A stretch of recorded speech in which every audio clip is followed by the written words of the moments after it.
In Spanish, its name means the Meadows. You might know it as the entertainment capital of the world, Lost Wages, or simply Sin City. Of course, I'm talking about fabulous Las Vegas, Nevada. On average, 42 million people visit Las Vegas every year, and I'm one of them. I love this city. The sights, the sounds, the shows, the people, the history. I want to share all of it with you. Taking you to the world-famous Vegas Strip and beyond, my name is Jeff, and this is the Jeff Does Vegas podcast.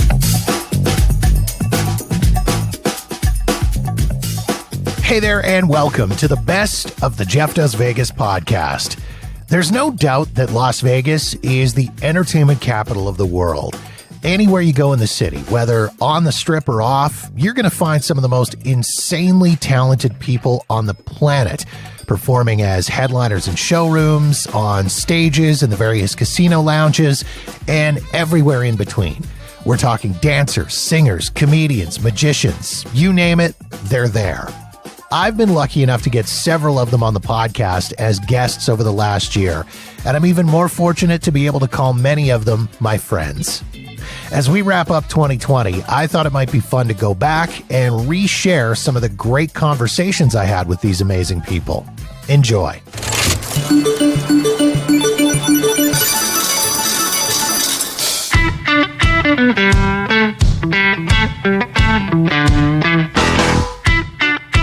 We start with episode number 58 and my conversation with longtime Vegas headliner Murray Sawchuk, aka Murray the Magician. I grew up watching a lot of old acts. My parents, my dad had me when he was 43. My mom was in her mid-30s.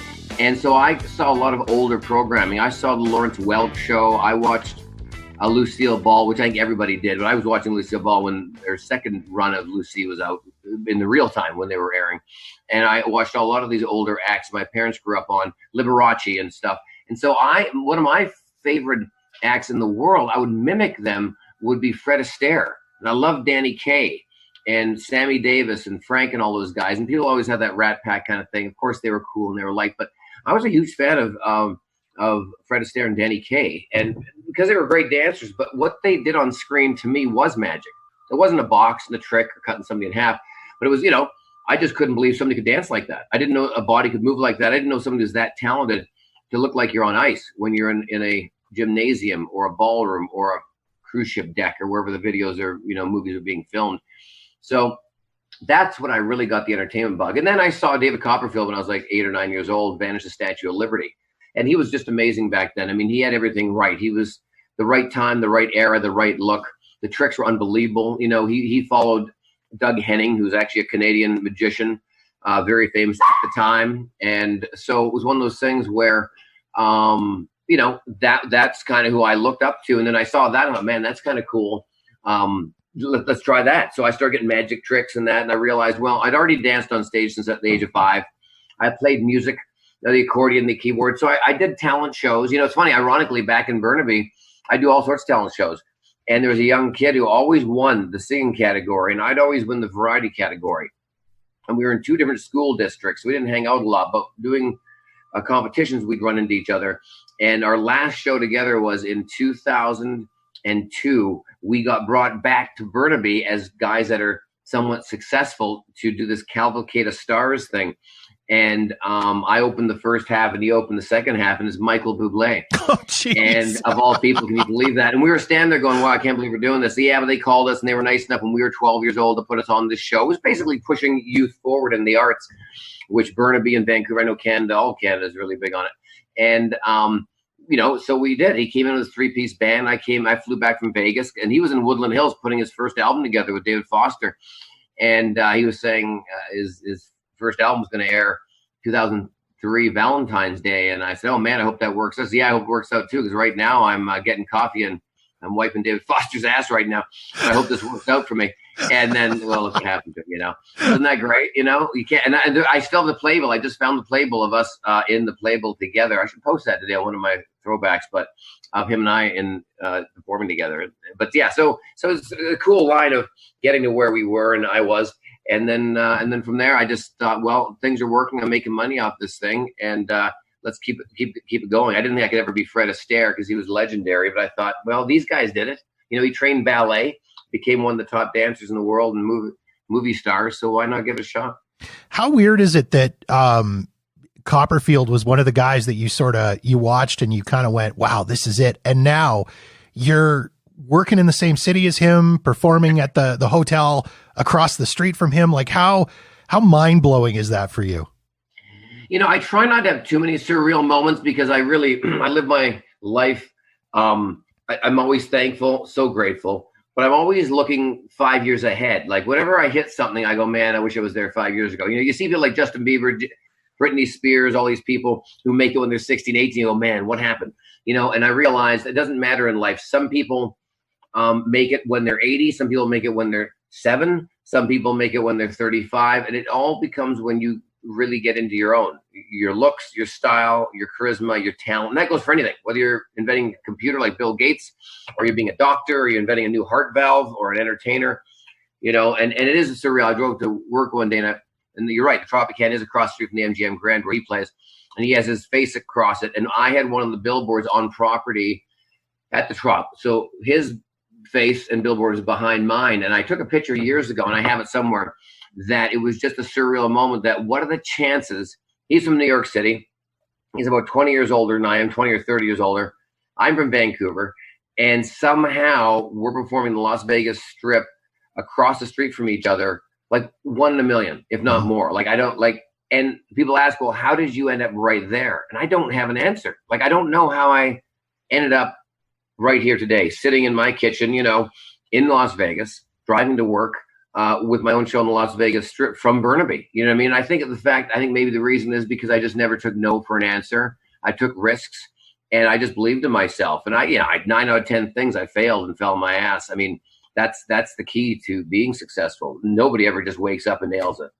I don't know anybody that's ever done that, but it looks that way on Facebook and Instagram, nowadays. But it is pretty surreal when you do see that, and yes, he's a legend and he's the top of the game and he is the Fred Astaire of the magic world, but it's pretty cool working across the street to the guy you kind of watched on TV going, I wonder if I could do a magic trick.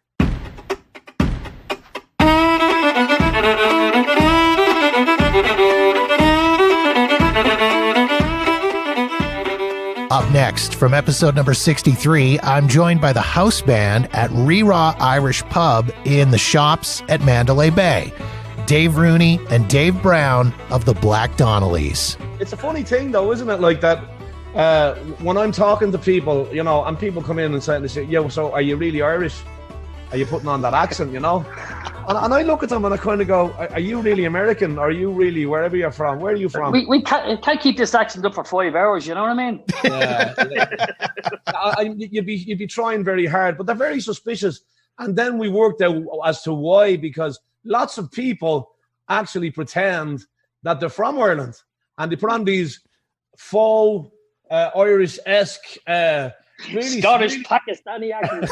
really bad accents. I mean, really bad. And they say they use these terminologies. Are you ready for a pint, laddie?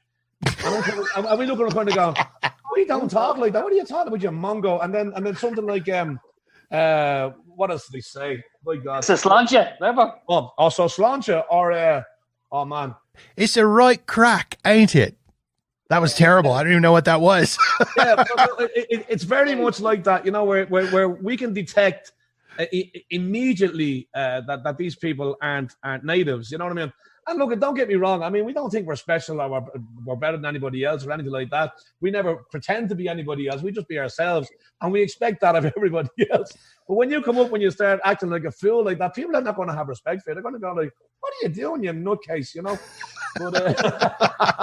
But we get that kind of thing a lot, and now I understand why people are so suspicious of our accents and stuff like that. Well, and I think a lot of that, I guess it's the whole Vegas vibe in that where nothing is real. Exactly. Nothing is real. No, You've got a giant pyramid in the desert and an Eiffel Tower down the street and a Statue of Liberty and fake canals and all of that kind of stuff. So, I mean, you got to appreciate that, I guess. It's a wonderful thing. Although most people that come here think they've been drug that they've dropped, an acetab Yeah. or something like that. It really is. What a creation! What a place. There's two sides of it. I mean, if you can embrace Las Vegas for what it is, well, then it's definitely one of the best places in the world, hands down. But you can also look at it as being fake, and you can look at it as being soulless, and there are them types of feelings that you can get at various times during the year, But for the most part, for us, it's a very, very good window, great place to network, great place to experience, and the mountain does actually come to Muhammad, you know what I mean? And so it's pretty good. It's worked very well for us.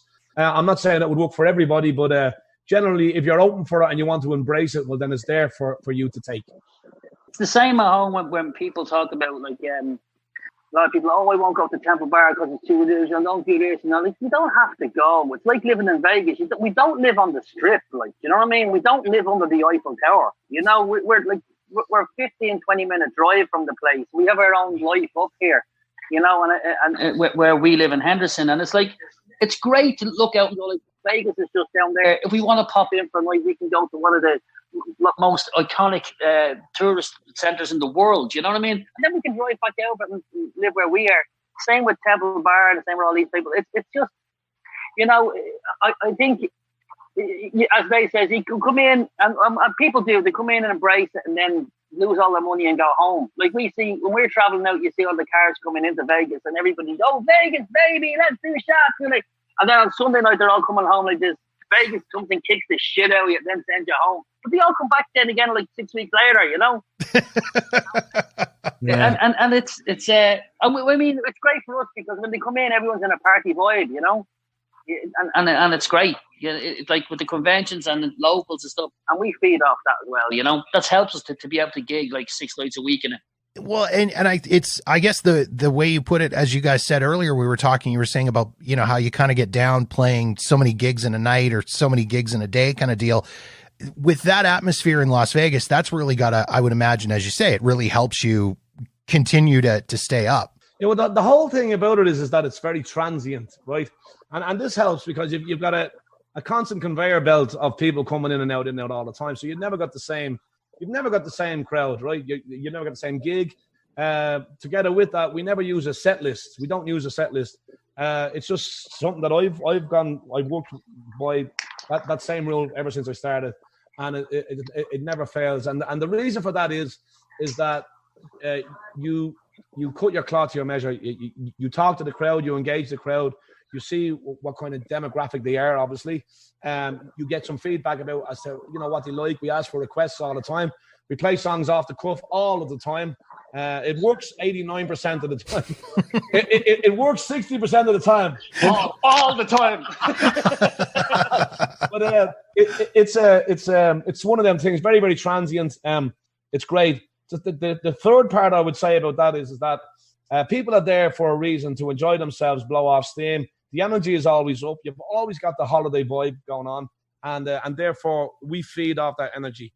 Because when you don't have that energy, well, then I cannot believe how much energy gets actually sapped out of me. You'd be dying after the show. Yeah, which is what we're experiencing on our online shows at the moment, where you don't have the applause, you don't have the thing. At the end of the 2 hours, or sometimes we do 3 hours, I actually have to go and lie down, because I got kind of going like, Jesus, that was tough. But yeah, I mean, sorry, I know that was a long-winded answer, but in answer to your question, we certainly feed off it. Very, very transient, and I'm glad it's that way.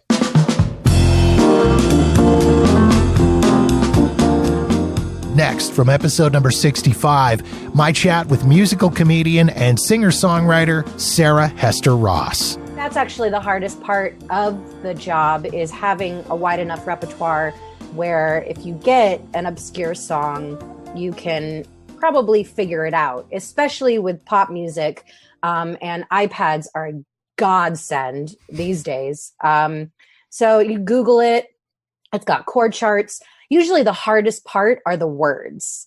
And so that's where the iPad comes in handy. But, it's actually pretty cool. It's one of my favorite parts about the job, is surprising people on how much we can actually do. Yeah, you're bang on with that as a person that has absolutely no musical talent or ability at all. To be at any of these piano bars and such. And yeah, when somebody throws out some random weird third tier Don McLean song that five people have heard of, and you guys are actually able to pull it out and say, yeah, here you go. That blows me away.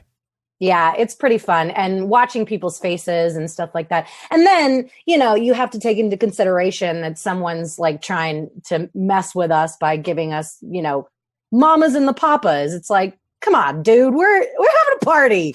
Like, but yeah, money talks, baby. Do Amazing Grace. Oh, you have no idea how much that comes up, actually. It's like, really? Okay, everybody, put your alcoholic beverages down. We're going to church real quick. How often do you get stumped, if ever? No, I definitely get stumped. I would say 1 out of 20. And granted, we get a lot of songs, so you could actually mull your way through the songs you don't know, being like, oh, I've got all of these songs to play. And also forgetting that I'm not alone. I've got my partner sitting across from me, and 9 times out of 10, another team that's coming back. Between the 4 or 5 of us, someone's going to know the song. And that's, people aren't really thinking that at the time when they're trying to stump us, but between 4 people, thousands of songs, we know, but it's fun. People love it and I love it. So do you ever start feeling like a top 40 radio station where you're just playing the same songs over and over again? Like, how many more times can you sing Don't Stop Believing by Journey? Every single day, every single time I work, I'm like, I am just a jukebox. But the difference, which is why one of the reasons why I love dueling piano so much, is that we're not just a band, because it's not just music that we're offering. We're offering improv, we're offering comedy, we're doing crowd work, we're doing, calling people down and celebrating birthdays and anniversaries. And we're an all inclusive variety show, and there's really nothing else like it. And I think that's what draws people in, is that they realize, and obviously what keeps them there is that we're singing hits, we're doing the songs that people want to hear. But what keeps them there for 3, 4, 5 hours is that, we're paying attention to them, and we're making them laugh, and we're making them drink, and we're making them dance. And that's what I personally think is special about dueling pianos. It's funny that you talk about that whole idea of playing the same songs over and over again and playing, quote unquote, the hits. I worked in radio for almost 20 years, and a good portion of that was at classic rock stations. Right. And you'd get that complaint from the listener. How come you play all the same songs all the time? How come you don't play Joe's Garage by Frank Zappa every 3 days, but you play Stairway to Heaven every 3 days? And the response would be like, well, dude, because you and 11 other people know that song, but Stairway to Heaven is a bona fide hit and people are going to keep listening. And it's also easy because it's an all request show that we can blame it on them too. It's like, hey, this is a shitty song, but you asked for it, Everybody in this bar hates you right now, and it's your fault because of this song. It's super fun.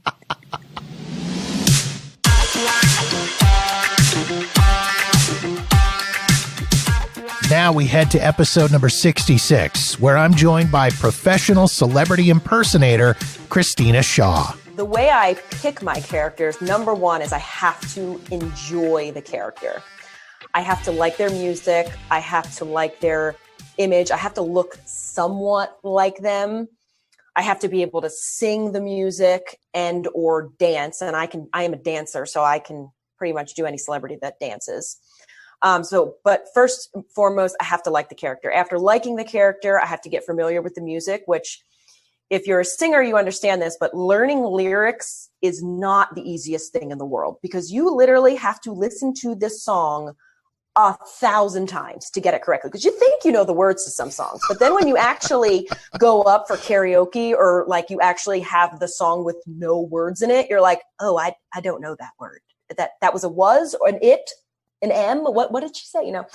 So that's the second part, learning the lyrics and stuff. And then the harder parts of learning about the character as a female, obviously, is the makeup. So with Brittany, I don't look like Brittany at all. So I have to do all kinds of contouring with my nose. Her eyes are far apart and they're droopy. And you have to study this. You have to study your character and what kind of, not necessarily what kind of makeup works for them, because sometimes the makeup that works for them doesn't look good on you or doesn't make you look like the character. So you have to kind of take what they do with their makeup and contour your face to make you look like that celebrity. So again, with Brittany, I have to make my nose look small.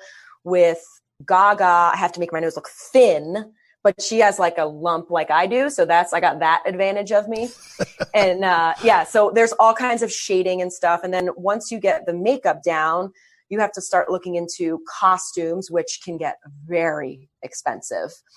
Different looks that you want to emulate, wigs, hairstyles. And then the hardest, I don't want to say the hardest part, because this isn't the hardest part for me. This is my the favorite part of the process for me is learning how they move. Every artist moves differently. Brittany has a thing with her hand. She goes like this. Christina has a thing with her hand where she goes like this. Lady Gaga goes like this, and she likes to point a lot. And Taylor Swift likes to look to the side, and she likes to do this thing like this with the microphone. This very intense way of singing Taylor Swift is. And Faith Hill, she just stands there. So there's, and there's everything from lip movements. There's the way that Christina puckers her lips, and there's the way that Lady Gaga makes the growl face, and Brittany has the tight lips because she can't really sing and she's trying to push it out. So there's everything from lip movements to hand movements to the way they dance to the way they walk. Brittany drags her feet when she walks. Gaga skips a lot, and Gaga doesn't stand still. Gaga just goes. Like Christina takes a break. Brittany doesn't sing, but when you do Gaga, you have to dance and sing your damn heart out. It's insane. It's insane doing Gaga. So it's a very lengthy process and lots of studying. I don't think people realize. And even now, like before I go on stage, I actually like to watch a video of them to like not only refresh my memory, but just feel what they feel and how they feel when they're on stage. So I like to do that as well because it gets me in the mood too. That's so crazy. I mean, again, I don't think people realize how much work goes into this type of performing. I mean, I do to a certain degree because you guys have been nice enough to kind of take me behind the curtain on this stuff. But even still, like, I'm still learning stuff. This is a lot of work. Yeah, it is. But when you enjoy it, it's not work. Yes. Yeah, that's fair. That's totally fair. Is there a particular impersonation that you love more than others? People ask me that all the time, and it's so hard to pick a favorite because they're all like my children, because I've studied them for so many years, and they're all different. Like Brittany is just iconic, like her dances, like people know her dances, people do the dances with me. So when doing Brittany, it's like you don't really have to worry about the singing so much as the dancing. And so that's what I love about Brittany. And the songs are so good and they're so iconic and everyone knows them. And then with Christina, she is like the most like me vocally. I like riffing and just crazy singing, which is so fun. A little bit of dancing, not hardcore dancing with Christina. And then with Gaga, it's like she's nuts on stage. She's singing, she's dancing, she's playing the piano, she's jumping off the stage. She's, it's just, I get to just act out of control on stage as Gaga. So that's really fun. And then as Taylor, I like doing Taylor because she's real like lanky and skinny like I am. So I don't have to like cover up with costumes. I don't have to cover up my body. I literally like embrace my skinny and awkwardness as Taylor. So that's fun because I get to be a little bit more like, not myself, but I don't have to worry about like being perfect with dance moves because she's not. She's just like, flails all over the place. And again, her songs are great. And she's more of a country crossover pop singer. So I love her songs. And then Faith is just stand there and sing. Sing all the country songs that all the older people love, and it's not more of like a concert, like a rock or Gaga concert. Faith is more like everyone sits back and has a glass of wine and watches, and people enjoy it differently than they would enjoy me as Gaga. So they're all different and I love them all in separate ways. So it's not like if someone calls me, what's your favorite character? That's the one you have to do. I'd be like, can I do a 1-woman show of 5 characters?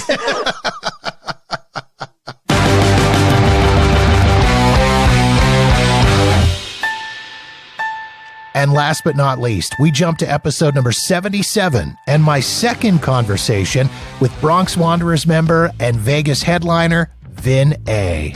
The thing was with the Bronx Wanderers, we were rocking 7 nights a week. And that was every single night at 8 o'clock. I really couldn't do a lot in the daytime because you can't burn your voice out and you can't go crazy at night because you need it for the next day. So all my projects were kind of on hold and I'll get to it because that weekly paycheck was nice. And the minute that weekly paycheck was gone, I didn't know what to do. Luckily, we had the PPP, which is like that loan program for people out of work. Luckily, my producers got that. I at least got my paycheck for like 8 weeks, which again, I'm sitting at home and I feel like I'm robbing somebody because somebody's paying me and I have to do something. Right. It's like, it feels weird. So I was like, okay, at least I can focus on my album. I'm going to do this little acoustic album thing that I'm going to work on called Endemic. My dad and I have gone out and done duo stuff together. We released like 2 music videos.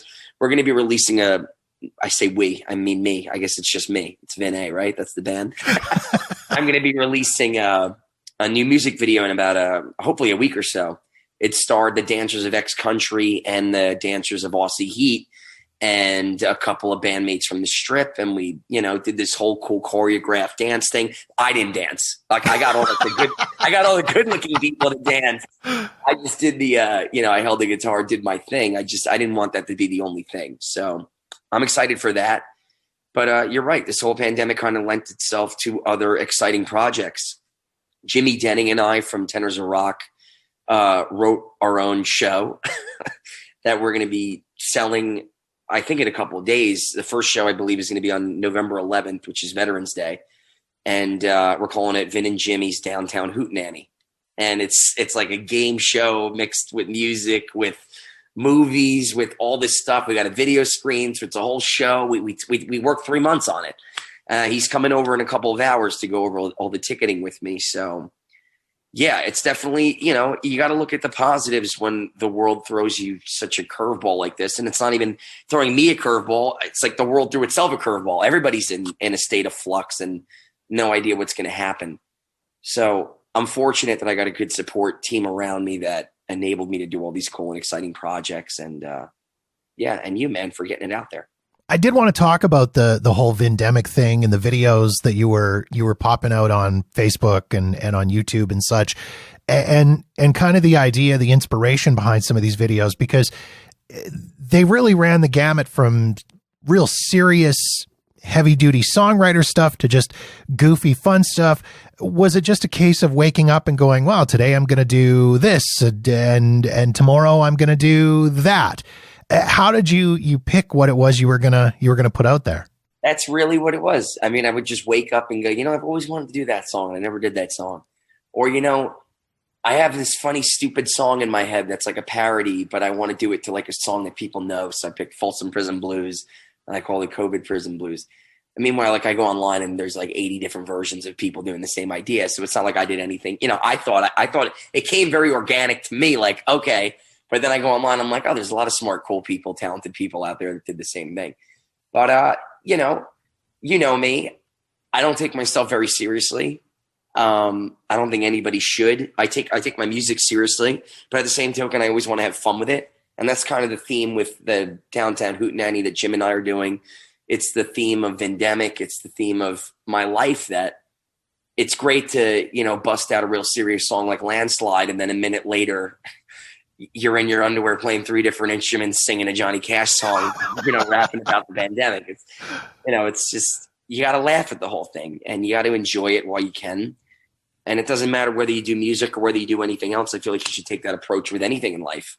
And you do the same thing. I mean, you have episodes where you get heavy into stuff, and then you have episodes that are light, and that's, so it keeps people coming back, I think. I want to talk about some of the original stuff that you've done. There's 2 tracks that really stick in my brain here. Nowhere to Begin, which is kind of a fun one because it's that neat little play on words with Nowhere to Begin and Nowhere to Begin. And Mantra. First of all, Mantra, I sent you a message late one night. Mantra is on my pre-sleep list, which is kind of hilarious. It just, the first time I heard this song, I'm like, and it's a very calming song, it's, yeah. and I'm glad you take it as a compliment, because I don't know too many other artists that be like, hey man, your music puts me to sleep all the time. No, man, I like it. Like I'm a big Radiohead fan. So like when I listen to albums like Amnesiac or Kid A, people go, oh, that music's so depressing. I go, and it's not depressing. It's just not, it's not, everything can't be a slamming, hard hitting thing. Something's got to be laid back and chill. And that song really is like an affirmation song. Like, I will rise again. I will stand up. I will face the wind. It's like an empowering thing. And the fact that you listen to that before you sleep, now I'm taking credit for everything that happened the next day to you. That was good. Like, I empowered you. I made that happen. But, it's all about that vibe that, I can do this. I will do this. I will stand up. And I feel like that's an important message to get out right now. And then the complete polar opposite of that is Nowhere to Begin, which you look at that music video and that song, and it's, I'm looking at the world around me and I'm scared to death. And I'm trying to find the good in it all, but it's hard. So that's why I guess my writing is all over the place. And that's why my projects are all over the place, because the world's all over the place. Me and my girlfriend and I last night had an amazing date night. She bought this thing called an adventure book.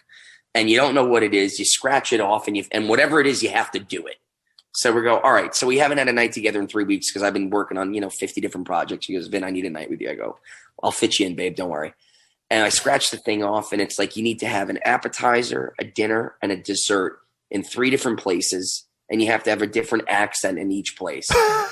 So there I am, the first, Australian, having my beer, eating my pizza.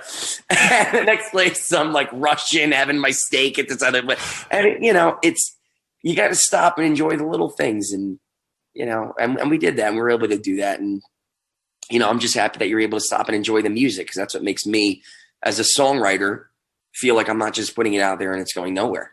At least somebody's listening. At least I got one.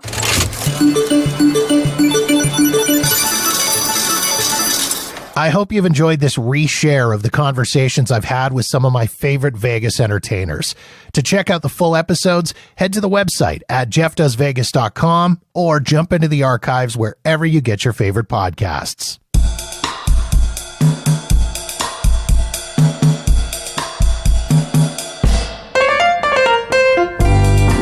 And that wraps up another episode of the podcast. If you've got feedback on this episode of the show, or any other episode for that matter, or you've got suggestions and ideas for topics you'd like me to cover on a future episode, please feel free to reach out to me via Facebook, Twitter, or Instagram at Jeff Does Vegas. You can also email me directly at jeff@jeffdoesvegas.com. In the meantime, thank you so much for checking out the podcast. Be sure to subscribe for free wherever you get your podcasts so you'll know the moment new episodes are available. And don't forget to visit jeffdoesvegas.com for past episodes and show notes.